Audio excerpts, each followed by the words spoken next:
तुझ्या वडाचा विस्तार आज केवढा जाहला, शाखा पारंब्या बांधती तुझ्या नावाचा इमला, इमल्यात नांदतील अशा पिढ्यावर पिढ्या, सजवतील संसारा राघू चिमण्या बोबड्या, राघू चिमण्या बोबड्या। शिक्षणातून स्वावलंबन आणि स्वावलंबनातून माणूस घडावा यासाठी कर्मवीर भाऊराव पाटलांनी रयत शिक्षण संस्थेची स्थापना केली।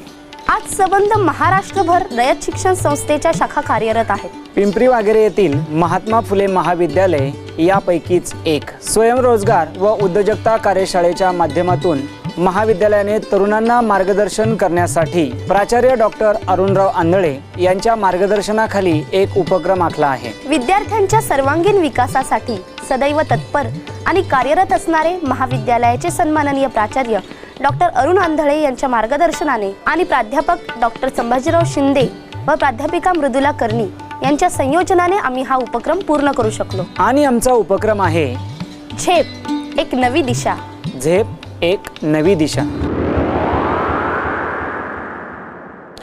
निसर्गातले काव्य सुगंधित कळ्या फुलांचे झुले, रंग लाघवी भोवताली हा वाऱ्यातून दरवळे, वाऱ्यातून दरवळे। भारत हा कृषीप्रधान देश आहे।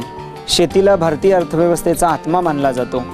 आजही या देशाची अर्थव्यवस्था शेतीवर अवलंबून आहे। निम्म्याहून अधिक लोक शेतीत घाम गाळतात, पण हेही तितकेच खरे आहे की आजही शेती पारंपरिक पद्धतीने केली जाते।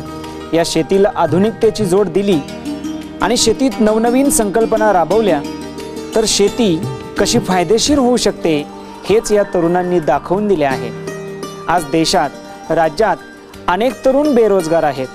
शहराकडे नोकरी शोधण्यासाठी जाणाऱ्यांचे प्रमाण जास्त आहे, तेथेही फारशा नोकऱ्या नाहीत।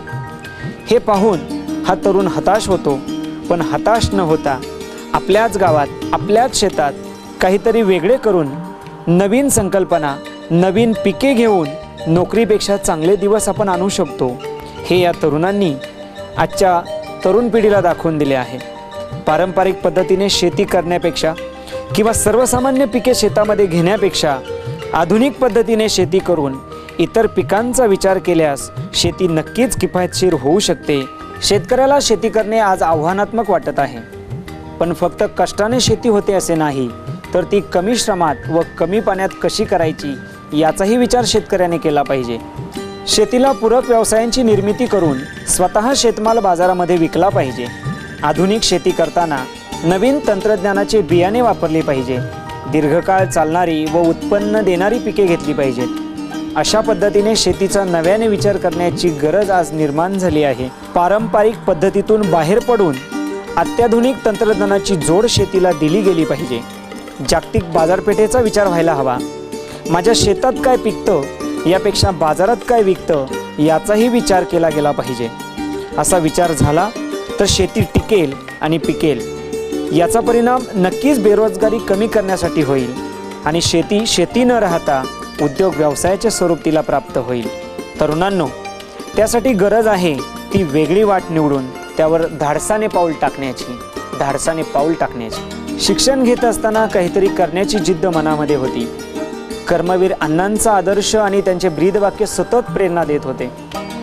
ग्रंथालयात बसून पुस्तक वाचताना मनात विचार आला, आपल्या शिक्षणाचा उपयोग शेतीसाठी केला तर? आणि मग कृषी मासिके आणि इतर अनेक कृषीविषयक पुस्तकांचं वाचन केलं आणि प्रायोगिक तत्वावर शेवगा पिकाची निवड केली। यासाठी ओडिसा जातीचे बी निवडले। शेतीची योग्य पद्धतीने मशागत केली। ट्रॅक्टरच्या साहाय्याने शेतीमध्ये सरी पाडल्या आणि 6x6च्या अंतराने शेवग्याची लागवड केली। पाणी व्यवस्थापनासाठी ठिबक सिंचन केलं। शेततळ्याच्या माध्यमातून पाणी उपलब्ध झालं। मग विचार केला, मोकळी जागा शिल्लक आहे, एखादं आंतरपीक घेतलं तर?